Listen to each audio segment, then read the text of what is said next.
नमस्ते इंस्पेक्टर साहब। बोलो। मुझे तूती शाह ने भेजा है। कौन तूती शाह? ड्यूटी ज्वाइन करने से पहले लगता है आपको किसी ने तूती शाह के बारे में कुछ नहीं बताया, इसलिए शायद आपने उसके तमाम अड्डों को शमशान में बदल दिया। शमशान में चिता जलने तक कुछ लोग तो रहते हैं, लेकिन मैं तूती शाह के अड्डों को वीरान बनाना चाहता हूं। आपके इस जोश और लगन को देखते हुए तूती शाह ने आपको यह तोहफा भेजा है। Very good. क्या है इसमें? रुपए? ये चीजें तो काफी घिसी पिटी और पुरानी हो चुकी हैं। ये तोहफा जरा हटकर है, देख लीजिए।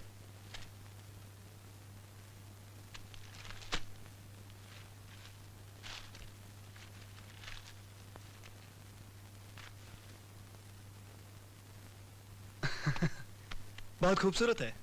अजी कमाल की बात तो ये है, ये भागता है, ये नाचता है, मुंह फेर लेता है, आंखों पर हाथ रख लेता है।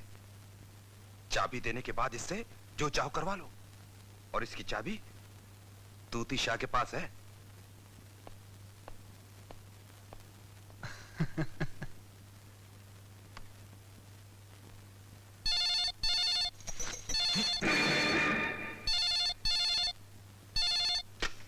Hello. Good morning Tuti Shah. कौन बोल रहा है? इंस्पेक्टर विजय सिन्हा बोल रहा हूं। तुम्हारा तोहफा मुझे बहुत पसंद आया, लेकिन बड़े अजीब आदमी हो तुम। मुझे खबरदार करके खुद बेखबर सोते हो। तुम्हारे कमरे में घुस के तुम्हें मैंने हथकड़ी लगाई और तुम्हें पता तक नहीं चला। तूती शाह, मैं सिर्फ तुम्हें एहसास दिलाना चाहता हूं कि मैं कहीं भी कभी भी किसी वक्त पहुंच सकता हूं। मुझसे होशियार रहना। और हाँ, अपने उस आदमी को पुलिस स्टेशन भेज देना। हथकड़ी की चाबी मेरे पास है। सर, सर, मुझे कंप्लेन लिखानी है। हाँ बोलो। आज सुबह जैसे ही मैं घर से निकला, सभी निकलते हैं। मैंने जैसे ही बस पकड़ी, सभी पकड़ते हैं। अरे सर, आगे तो मेरी बात सुनिए। जैसे ही मैंने अपनी जेब में हाथ डाला। क्यों, लोग दूसरों की जेब में हाथ डालते हैं? सर मेरी दास्तान तो सुनिए आप। जैसे ही मैंने अपनी जेब में हाथ डाला, किसी ने मेरी पॉकेट मार दी। अच्छा अच्छा, रो मत। सामने के टेबल पे हवलदार बैठा हुआ है, कंप्लेंट लिखवा लो। सर, सामने की टेबल का हवलदार तो मैं ही हूँ। सर, मैं हूँ। मेरी पॉकेट मार दी, मेरी पॉकेट मार दी।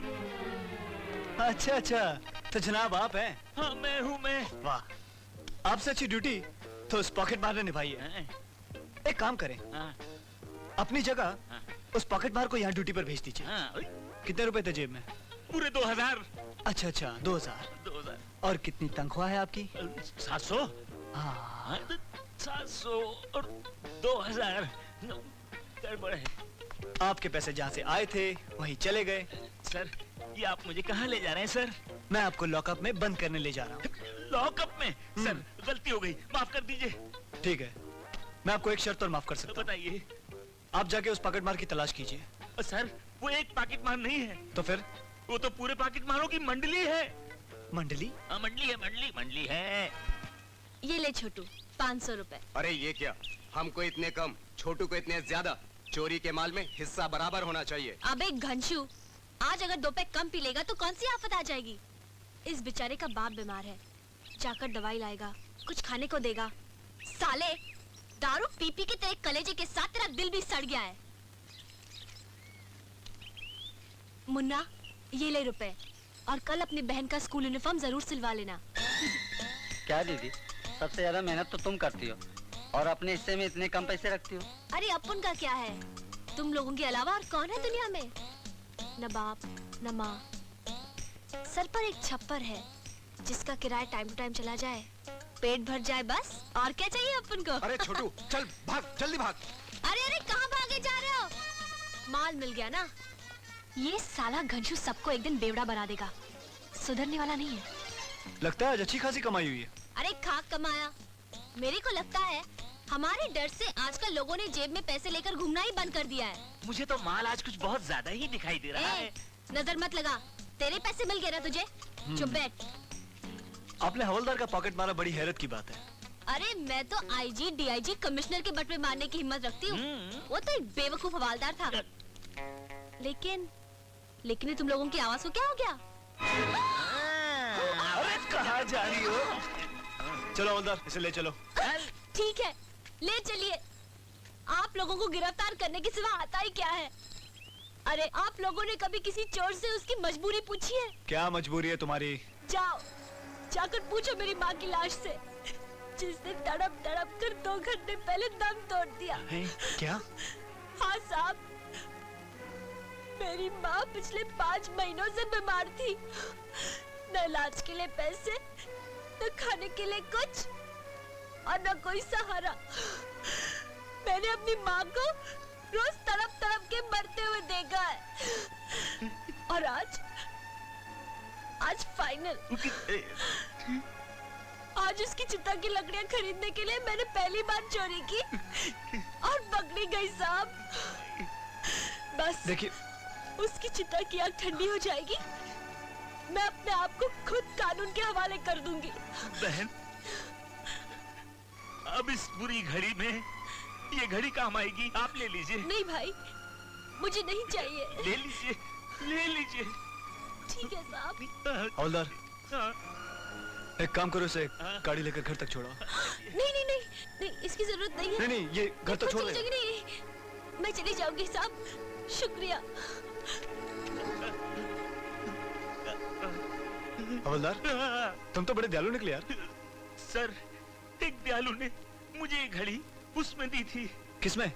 मेरा मतलब यह है कि तोहफे में दी थी, मैंने उस बेचारी को दे दी। एक काम करो, मुझे भी कुछ देना चाहिए था। हाँ, बिल्कुल देना चाहिए था आपको। एक ये थोड़े से पैसे। हाँ। क्या मेरा बटुआ कहाँ गया? बटुआ माँ, बटुआ घड़ी, हम दोनों को तड़ी। पहले माँ मारी, फिर बटुआ मारी, अब न जाने किस किस को मारेगी ये। मैं से मार डालूंगा, मैं से मार डालूंगा। अरे छोड़ दे मुझे, मैं चलो। अरे उधर चलो, मेरी घड़ी, चलो। मेरी घड़ी।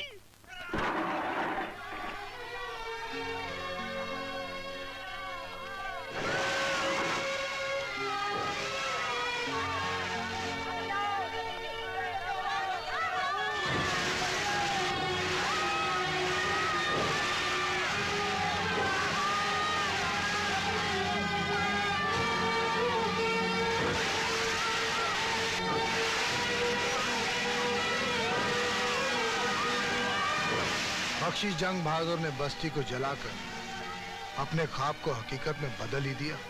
बहुत बुरा किया, बहुत बुरा किया उसने। उसने जीती जागती बस्ती को शमशान बना के रख दिया। माइकल, आज मैं तुम्हारी मुलाकात एक ऐसे इंसान से कराना चाहता हूं जो धर्मदास और बख्शी दोनों का जानी दुश्मन है, और उसका नाम है तूती शाह।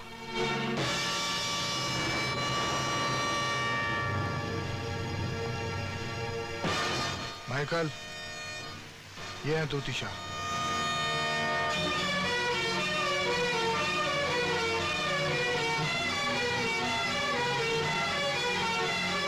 माइकल, मेरे दिल पर भी बख्शी और उसके भाई धर्मदास के लगाए हुए कई जख्म हैं। बख्शी ने अपने भाई की वर्दी का फायदा उठाकर इनका करोड़ों का माल लूट लिया। लेकिन इन बस्ती वालों को देखकर मुझे अपना नुकसान बहुत छोटा लगा। मैं तो रुपया कमा लूंगा, मगर ये बस्ती वाले क्या करेंगे? कहाँ जाएंगे ये बेसहारे अपने बच्चों को लेकर? लिखने वाले ने तो इन गरीबों की नसीब में सिर्फ गरीबी लिखी है, लेकिन बख्शी ने जीते जी इनकी मौत लिख दी। बूढ़े तड़प तड़प कर मर जाएंगे, बच्चे सड़कों पर भीख मांगेंगे, और जवान लड़कियां। इन सब की जिंदा लाशों पर बख्शी अपनी तरक्की की मीनार खड़ी करेगा। सुना है तुम्हारे लिए ये बस्ती माँ से कम नहीं है।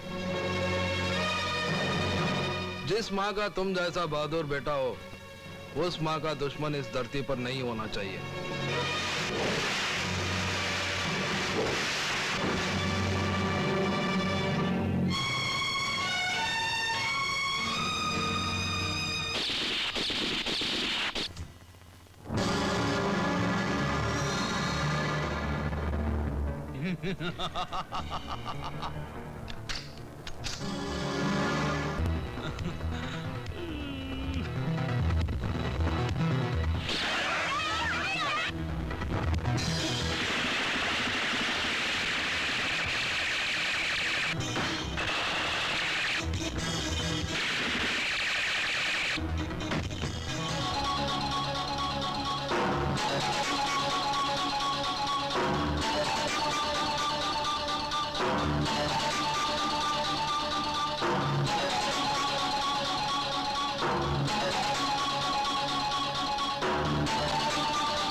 वो बस्ती माइकल की माँ थी जंग बहादुर।